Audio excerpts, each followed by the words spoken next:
Lorsque vous voyez quelqu'un qui fait preuve d'une foi inébranlable en face d'un problème, sachez que ce que la personne manifeste ne vient pas de nulle part. C'est le résultat de plusieurs expériences ou de plusieurs méditations, de plusieurs intimités avec Dieu. Le genre d'histoire là, de Josaphat, c'est le genre d'histoire qui contribue à bâtir la foi de quelqu'un. Je ne sais pas l'attitude que tu as dans le problème que tu traverses, mais je vais te suggérer de méditer constamment la Bible parce que le bouclier de la foi dont il est question dans Éphésiens chapitre 6, sa taille augmente en fonction de tout ce que tu entends à propos de Dieu.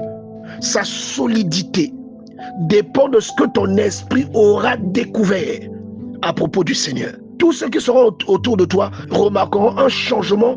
Tu ne seras plus la même personne. Parce que pour manifester la foi que vous pouvez admirer chez quelqu'un, il faut que vous appreniez ce que cette personne a appris sur Dieu. Que parfois vous expérimentiez, vous passez par des voies par lesquelles Dieu a fait passer cette personne. Quoique les vôtres seront personnalisés. C'est-à-dire ce que Dieu a enseigné à la personne chez qui vous voyez de la foi. Dieu va vous enseigner également par d'autres moyens. Mais la pédagogie sera la même.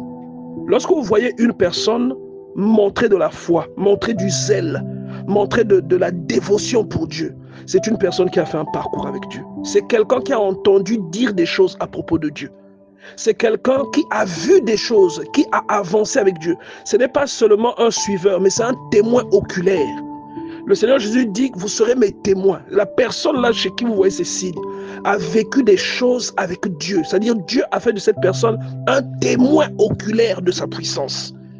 Et l'un des premiers terrains dans lesquels Dieu vous emmène, en dehors de vos témoignages, c'est la Bible.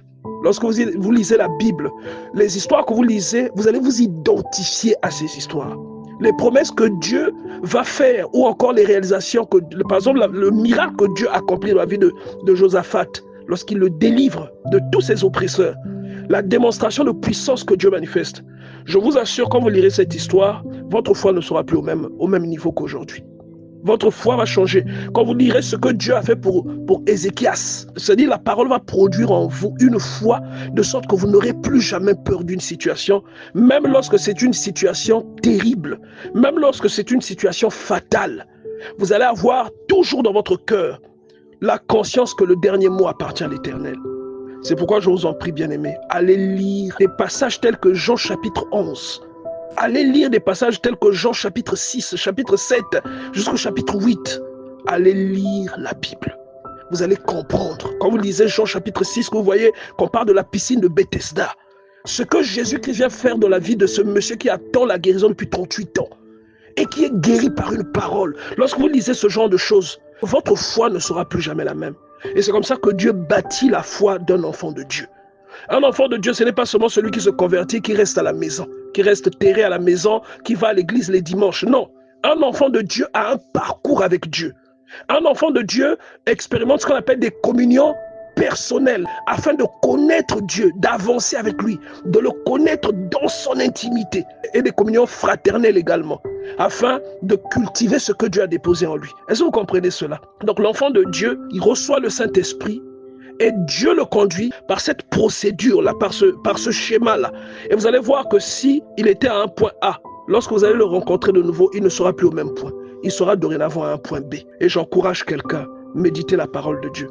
Regardez la grande délivrance que Dieu accomplit dans la vie de Josaphat. Regardez l'attitude de Josaphat. Il a publié un jeûne et il a cherché Dieu. Et quand vous lisez ce genre de choses, ça construit quelque chose en vous.